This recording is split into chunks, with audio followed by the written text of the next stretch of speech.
The Metropolitan Art Gallery as Leonardo Montenegro adjusted his platinum watch.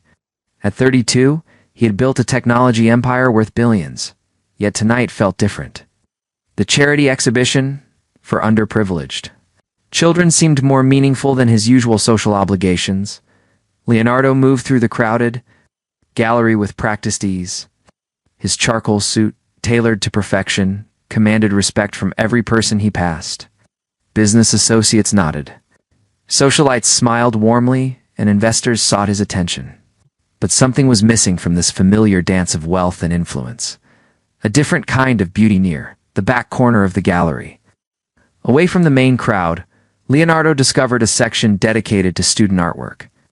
The paintings here lacked the polish of professional pieces, but they radiated something more precious than technique. They held pure emotion, untainted by commercial considerations. One painting stopped him completely.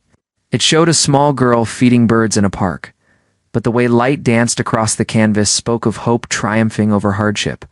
The signature reads C. Rivera in delicate script. It tells a story, doesn't it? Leonardo turned to find a young woman observing him. She wore a simple navy dress that complemented her warm brown eyes. Her long, dark hair fell naturally over her shoulders, and her smile held genuine warmth, rather than the calculated charm he encountered daily. "Yes, it does," Leonardo replied, studying her face. "Are you familiar with the artist?" "Should be." She laughed softly. "I painted it." The artist behind the magic, Camila Rivera, extended her hand with natural grace. "I teach art at Lincoln Elementary School. This piece represents one of my students who comes from a very difficult home situation, but she never loses her kindness toward others." Leonardo found himself genuinely intrigued. "You captured something special here. The way you've used light to suggest resilience is remarkable." Camila's eyes lit up with surprise. "Most people see it as just a simple painting. You understand art?" "I studied fine arts before technology consumed my life," Leonardo admitted, revealing more about himself than he typically shared with strangers. "Though I've lost touch with that part of myself." Their conversation flowed naturally as they moved through the student section. Camila spoke passionately about her students, their struggles, and their incredible capacity for creativity despite their circumstances. Leonardo found himself drawn to her authenticity in a world where every interaction felt scripted. "An evening of discovery? Would you join me for dinner?" Leonardo asked as the gallery began to empty. "I know a quiet place where we can continue our conversation." Camila hesitated, glancing at her simple dress. "I'm not really dressed for expensive restaurants." "You're dressed perfectly," Leonardo assured her, meaning every word. The restaurant Leonardo chose surprised Camila. Instead of an exclusive establishment, he took her to a family-owned Italian place where the owner greeted him warmly. The atmosphere was intimate without being overwhelming, and the food was exceptional without being pretentious. "This isn't what I expected," Camila confessed as they settled into their table. "What did you expect? Something flashier, more expensive? Isn't that what wealthy people prefer?" Leonardo considered her question seriously. "Wealth often separates you from authentic experiences. This place reminds me of simpler times, when taste mattered more than price." Sharing stories over dinner, Camila told Leonardo about her life in the small town of Millbrook, 2 hours from the city. She described her students, her modest apartment, and her dreams of opening a community art center. Her mother, Rosa, worked double shifts at the local hospital to support Camila's education, never asking for anything in return. Leonardo shared stories that surprised even himself. He spoke about building his company from nothing, the loneliness that accompanied success, and his growing disconnection from the things that once brought him joy. With Camila, these admissions felt natural rather than vulnerable. "Don't you have family nearby?" Camila asked gently. "My parents died in a car accident when I was 25, Leonardo explained. "I threw myself into work afterward. It was easier than dealing with the grief." Camila reached across the table and touched his hand briefly. The gesture was simple but comforting in a way that expensive gifts and elaborate gestures had never been. The connection deepens after dinner. Walk through the quiet city streets. The rain had stopped, leaving the pavement gleaming under the streetlights. Leonardo found himself slowing his usual brisk pace to match Camila's more relaxed rhythm. "I should head back to my hotel," Camila said, as they reached the corner where their paths would diverge. "I have a long drive tomorrow. Stay another day," Leonardo suggested spontaneously. "Let me show you the city properly." Camilla studied his face in the soft glow of the street lamp. "This feels very fast." "Sometimes the best things happen quickly," Leonardo replied, then caught himself. "I don't usually say things like that." "But you meant it?" A night of innocence. Leonardo arranged for Camilla to stay in a suite at his hotel. He walked her to her door, fighting every instinct that told him to push for more. Something about Camilla demanded his respect in ways he hadn't experienced before. "Thank you for tonight," Camilla said softly. "It was magical. Thank you for reminding me that magic still exists." They stood close enough that Leonardo could smell her subtle perfume, could see the trust in her eyes. When he leaned down to kiss her cheek goodnight, she turned slightly, and their lips met instead. The kiss was gentle, tentative, but it carried the weight of genuine emotion. When they separated, both seemed surprised by the intensity of the moment. The invitation, the next morning, Leonardo called Camilla before she could leave for home. "Come with me to my lake house this weekend." "No pressure, just time to get to know each other better." "Leonardo, I barely know you." "That's exactly why I'm asking. I want to know you, really know you. And I want you to know the real me, not the public version." After a long pause, Camilla agreed. Something in his voice convinced her that this wasn't a casual proposition, but a genuine invitation to explore their connection. The lake house weekend. Leonardo's lake house was beautiful, but not ostentatious. Surrounded by tall pines and overlooking crystal clear water, it felt more like a retreat than a display of wealth. Camilla appreciated the thoughtfulness of the setting. They spent the day walking forest trails, preparing meals together and sharing stories by the fireplace. Leonardo cooked breakfast while Camilla painted watercolor sketches of the lake. Domestic simplicity felt revolutionary to both of them. As evening approached, the atmosphere between them grew more intimate. They sat on the deck watching the sunset paint the sky in brilliant colors. The conversation turned to more personal topics, and Camilla found herself opening up about her fears and dreams. The moment of truth later that night, as they sat close together on the couch, the attraction between them became impossible to ignore.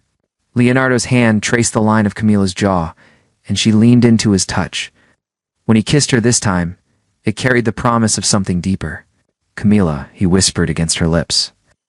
"I need you to know that I've never felt this way about anyone." "I've never felt this way either," she admitted. Leonardo carried her gently to his bedroom, his hands reverent as he slowly removed her clothes. When he saw the evidence of her innocence, he stopped completely, his breath catching in his throat. "Camilla," he said softly, "you've never been with anyone before." She nodded, her cheeks flushing pink. "Is that strange at 24? The shocking decision. What happened next would be talked about in their circles for years to come. Instead of continuing, Leonardo did something that no millionaire in his position had ever done. He carefully covered Camilla with a blanket and stepped back.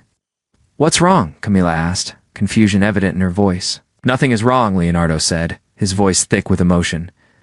"Everything is perfect." "That's exactly the problem." He sat on the edge of the bed, taking her hands in his. "Camilla, what you're offering me is precious beyond any measure of wealth I understand. Your first time shouldn't be a weekend fling with someone you barely know." "But I trust you," Camilla protested. "And that trust is sacred," Leonardo replied, "which is why I'm going to honor it properly." Leonardo stood up and began putting on his shirt. "I'm going to court you properly, Camilla Rivera. I'm going to earn the right to be your first, your only, your forever." Camilla stared at him in amazement. "You're stopping because you respect me too much." "I'm stopping because I love you too."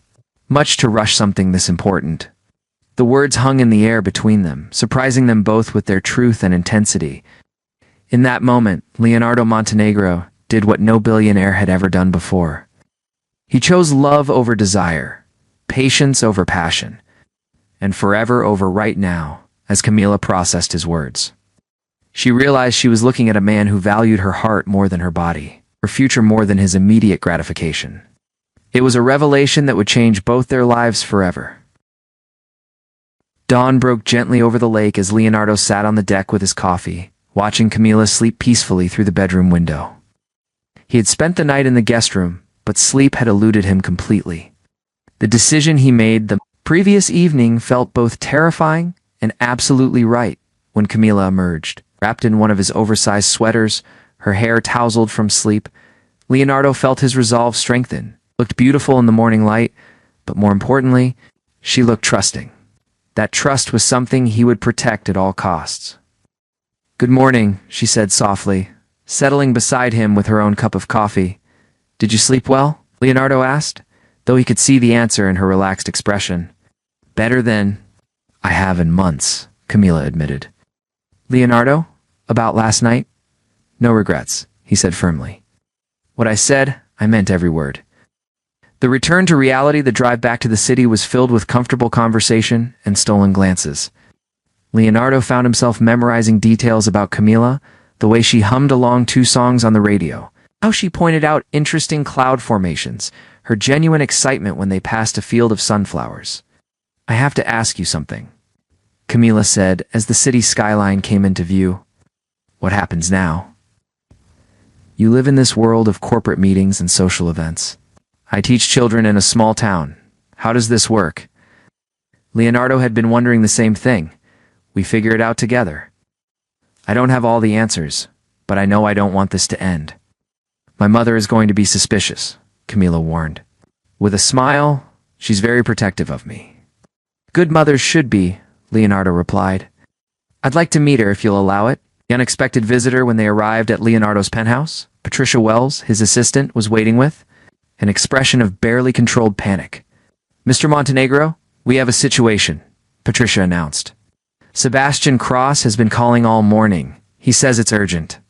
Sebastian Cross was Leonardo's primary business rival, a man who had tried unsuccessfully to buy out Leonardo's company multiple times. The fact that he was calling suggested either a major business crisis or something more personal. "What does he want?" Leonardo asked, his protective instincts already rising as he moved closer to Camila. "He mentioned something about your weekend companion," Patricia said carefully. "I thought you should know before returning his call." Leonardo felt ice in his veins. How could he possibly know about that? "Sir, in our world, privacy is often an illusion," Patricia reminded him gently. The confrontation. Leonardo made the call while Camila waited in his living room, admiring the artwork on his walls. She seemed fascinated by a small sculpture that reminded her of her student's work, imperfect but heartfelt. Sebastian Leonardo answered curtly. "What's so urgent, Leonardo, my friend?" Sebastian's voice carried false warmth. "I hear congratulations are in order. You found yourself a charming little schoolteacher. Get to the point." "The point is that your romantic escapades are about to become very public. I have photographs from the gallery, the restaurant, even your lake house. Imagine how the business community will react when they see the great Leonardo Montenegro playing house with a small-town nobody." Leonardo's grip tightened on the phone. "What do you want? Sell me controlling interest in your company and these photos disappear.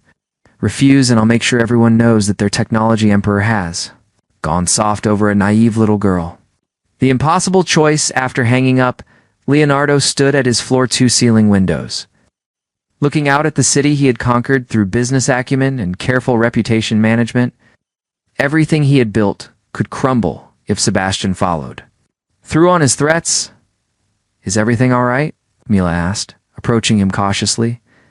Leonardo turned to face her, and in that moment, he made his second unprecedented decision. "Camila, there's something you need to know about my world. Sometimes loving someone puts them in danger." He explained Sebastian's threats, watching as understanding dawned in Camila's eyes. She didn't panic or demand he choose between her and his business. Instead, she listened thoughtfully. "So he's trying to use me against you?"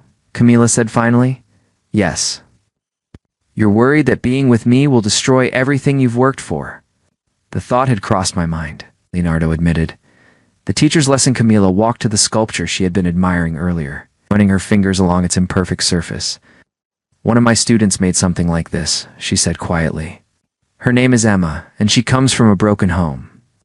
Her father left, her mother works 3 jobs, and she never has nice clothes or expensive supplies." Leonardo waited, sensing this story had a purpose. "But Emma creates the most beautiful art because she pours her heart into it. She doesn't care if it's perfect or if other people approve. She creates from love, not fear. Camila turned to face Leonardo. You can live your life afraid of what people like Sebastian might do, or you can live it from a place of love. But you can't do both. The public declaration the next morning, instead of calling Sebastian back, Leonardo did something that shocked the entire business community. He held a press conference, standing before cameras and reporters with Camila by his side. Leonardo made an announcement that would be replayed on business networks for weeks. Ladies and gentlemen, I want to introduce you to Camila Rivera, the woman I intend to marry. The room erupted in surprised murmurs. Leonardo continued calmly. Miss Rivera is an art teacher who has shown me that success without love is just expensive emptiness. Any business associates who have a problem with my personal choices are welcome to end our professional relationships. I'd rather build a smaller empire with integrity than maintain a large one built on fear. Camila squeezed his hand, her pride evident in her glowing smile. The aftermath Sebastian's threats proved toothless. The business community, rather than being scandalized, was intrigued by Leonardo's authentic display of emotion. Several major clients expressed admiration for his integrity, and his company's stock actually rose following the press conference. More importantly, public declaration had freed Leonardo from the constant fear of exposure. He could love Camila openly, without worry about who might be watching or photographing them. You realize what you've just done? Camila asked as they left the press conference. I've chosen love over fear, Leonardo replied. Something I never thought I'd be brave enough to do. Meeting the mother 2 weeks later, Leonardo found himself sitting in Rosa Rivera's modest living room in Millbrook, nervously adjusting his tie. He had flown in his private jet, but asked the pilot to land at a regional airport an hour away, then drove a rental car to avoid seeming ostentatious. Rosa Rivera was a formidable woman who clearly adored her daughter. She served homemade empanadas and studied Leonardo with the intensity of a protective mother bear. So you're the millionaire who thinks he's good enough for my Camila, Rosa said directly. Actually, Mrs. Rivera, I'm not sure anyone is good enough for your daughter, but I love her completely, and I'll spend my life trying to be worthy of her. Rosa's stern expression softened slightly. And what happens when you get bored with playing house? That won't happen, Leonardo said with quiet conviction. Camila has shown me what real happiness looks like. I've been successful in business, but I've never been truly happy until I met her. The ring that evening, as they walked through Millbrook's small downtown area, Leonardo led Camila to the local jewelry store. It was nothing like the exclusive boutiques he usually frequented, but it felt right for this moment. Mr. Montenegro, the elderly jeweler said, clearly honored by the unexpected visit. How can I help you? I need an engagement ring, Leonardo said, but not something flashy or expansive looking. Something that reflects who she really is. It selected a simple but elegant solitaire diamond set in white gold. It was beautiful without being ostentatious. It's perfect without being pretentious. When Leonardo proposed that night under the stars in Rosa's backyard, Camila's tears of joy told. Him he had chosen correctly. Yes, she whispered. Yes, I'll marry you. As he slipped the ring onto her finger, Leonardo realized that this was what true wealth looked like, not the numbers in his bank account, but the love shining in Camila's eyes.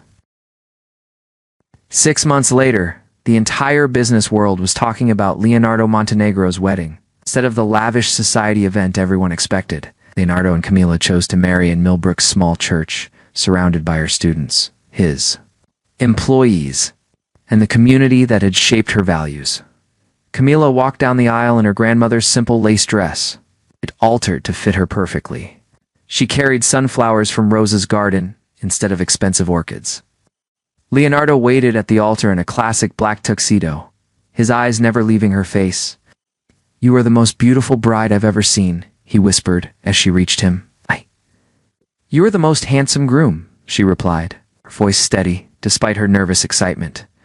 The vows that changed everything when it came time for their vows.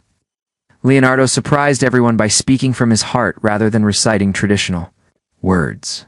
Camila, 6 months ago, I thought success meant having the most money, the biggest company, the most impressive possessions. You taught me that real success means having someone to share your life with who loves you for who you are, not what you own. His voice grew stronger as he continued. You showed me that true wealth isn't measured in dollars, but in moments of genuine connection. I promise to love you not because you make me feel successful, but because you make me feel human.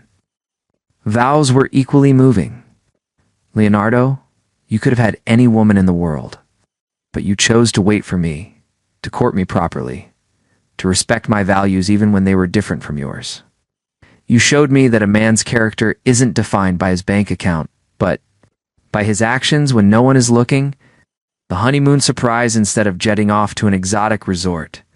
Leonardo surprised Camila with a honeymoon that reflected their shared values. He had purchased a small, run-down art center in Millbrook and spent months having it renovated in secret. This is your wedding gift, he said as they stood before the beautiful new building. The Camila Rivera Community Arts Center. A place where children from all backgrounds can discover their creativity. Camila burst into tears of joy. You remembered my dream. I remember everything about you, Leonardo said, pulling her close. Your dreams are my dreams now. The first challenge, their first months of marriage, were blissfully happy. But their first real test came when Leonardo's company faced a hostile takeover attempt. Sebastian Cross had partnered with international investors to buy out Leonardo's shareholders. We could lose everything, Leonardo told Camila as they reviewed the financial documents in his home office. Define everything, Camila replied calmly. It's the company, the penthouse, most of our liquid assets. We'd still be comfortable, but we'd still have each other, Camila finished. The art center would still help children, and your mothers. Jewelry would still make me feel connected to your family. Everything that actually matters would remain. Leonardo stared at his wife in amazement. You're not worried about losing the money? I married you when you had money, and I'll stay married to you if you lose it all. That's what for richer or poorer means. The corporate battle with Camila's unwavering support, Leonardo fought the takeover with renewed determination. But instead of using the ruthless tactics that had built his empire, he chose a different approach. He appealed directly to his employees and smaller shareholders, explaining his vision for the company's future. This company isn't just about profit, Leonardo addressed the packed auditorium. It's about innovation that improves lives. About providing good jobs for people who believe in our mission. If we sell to Sebastian Cross, those values disappear. The speech, broadcast live to news networks, showed a side of Leonardo that the business world had never seen before. He spoke passionately about social responsibility, employee welfare, and long-term sustainability over short-term profits. The surprise Aletha. Takeover battle took an unexpected turn when Leonardo received a call from an unlikely source. His former assistant, Patricia, who had left to work for a nonprofit organization. Mr. Montenegro, I've been watching the news coverage of your situation, Patricia said. I think you should know that several of your former female employees have started a social media campaign supporting you. What kind of campaign? There. Sharing stories about how respectfully you treated them, how you promoted based on merit, how you supported work-life balance. It's quite powerful testimony to your character. The hashtag Stand With Leonardo campaign went viral, with employees, customers, community members sharing stories about Leonardo's integrity and the positive impact of his leadership. Camila's strategic insights. The takeover battle intensified. Camila made an observation that proved crucial. Leonardo, you've been fighting this like a traditional business war, she said as they walked through their community art center, watching children create paintings. But Sebastian isn't just trying to buy your company. He's trying to destroy your reputation, your character, everything that makes you different from him. What are you suggesting? Stop fighting his battle and start fighting your own. Show people who you really are, not just what you've accomplished. The documentary Decision Acting on Camila's advice, Leonardo agreed to participate in a documentary about his life and business philosophy. The filmmaker was given unprecedented access to their daily routine, showing Leonardo not just as a CEO, but as a husband, a community member, and a man trying to balance success with integrity. The most powerful moment in the documentary came when Leonardo was shown reading to children at the art center with Camila beside him. His genuine joy and connection with the kids revealed a side of him that no corporate biography could capture. This is what success looks like to me now, Leonardo said to the camera. It's not the size of my bank account, but the impact we can have on young lives. Sebastian's final gambit, desperate to complete his takeover. Sebastian made one last attempt to destroy Leonardo's reputation. He leaked private financial documents suggesting that Leonardo had used company funds for personal expenses, including the renovation of the art center. The accusations dominated headlines for days. Leonardo's stock price plummeted, and several major investors demanded explanations. It appeared that Sebastian might finally achieve his goal. The truth revealed that. A packed press conference, Leonardo addressed the allegations head-on. With Camilla by his side, he presented detailed financial records showing that every penny spent on the art center had come from his personal funds, not company money. Sebastian Cross is trying to paint generosity as corruption, Leonardo stated, calmly. He's trying to turn community investment into a scandal, because he can't understand why someone would spend their own money to help others. But the real bombshell came when Patricia stepped forward as a surprise witness. She revealed that Sebastian had offered her money to make false statements about Leonardo's business practices. She had recorded their conversations. The victory. A value Sebastian's takeover attempt collapsed within days. Investors, embarrassed by their association with his unethical tactics, withdrew their support. Several of his own business partners distanced themselves from his company. More importantly, Leonardo's company emerged stronger than ever. The public battle had highlighted his commitment to ethical business practices and community involvement, attracting new investors who shared his values. "We didn't just save the company," Leonardo told Camilla, as they celebrated with champagne in their penthouse. "We proved that doing business with integrity isn't just morally right, it's profitable too." The growing family a year after their wedding, Camilla surprised Leonardo with news that would complete their happiness. "I have something to tell you," she said one morning as they had breakfast on their penthouse terrace. "Good news or concerning news?" Leonardo asked, noting her mixture of excitement and nervousness. "The best news," Camilla replied, taking his hand and placing it on her still flat stomach. "We're going to have a baby." Leonardo's face transformed. With pure joy? "Really? We're having a baby?" "We're having a baby," Camilla confirmed, laughing at his stunned expression. As they sat together watching the sunrise over the city, Leonardo reflected on the journey that had brought them to this moment. A chance meeting at an art gallery had led to the greatest love story of his life. "Do you ever regret it?" Camilla asked, seeming to read his thoughts. Giving up the uncomplicated bachelor life for all this domestic responsibility? Leonardo pulled his wife closer, marveling at how perfectly she fit in his arms. "The only thing I regret is waiting 32 years to find you. And I regret ever thinking that love was something that only happened in fairy tales," Camilla replied. Their baby daughter Elena was born on a snowy December morning. As Leonardo held his newborn child for the first time, with Camilla radiant despite her exhaustion, he understood that this was what true wealth looked like. Years later, when business magazines wrote about Leonardo Montenegro's empire, they would always mention the art center, the ethical business practices, and the love story that had transformed a ruthless corporate raider into a man who measured success and happiness rather than dollars. But Leonardo himself knew the real story was simpler and more profound. He had discovered that the greatest fortune anyone could possess was finding someone who loved you, not for what you could give them, but for who you truly were. And in choosing to honor Camilla's innocence rather than exploit it in waiting for marriage rather than rushing into passion, Leonardo had proven that even in a world obsessed with instant gratification, some things were worth waiting for. The millionaire who had shocked everyone by stopping when he discovered his beloveds, purity had found something more precious than all his wealth combined, a love that would last forever. The end.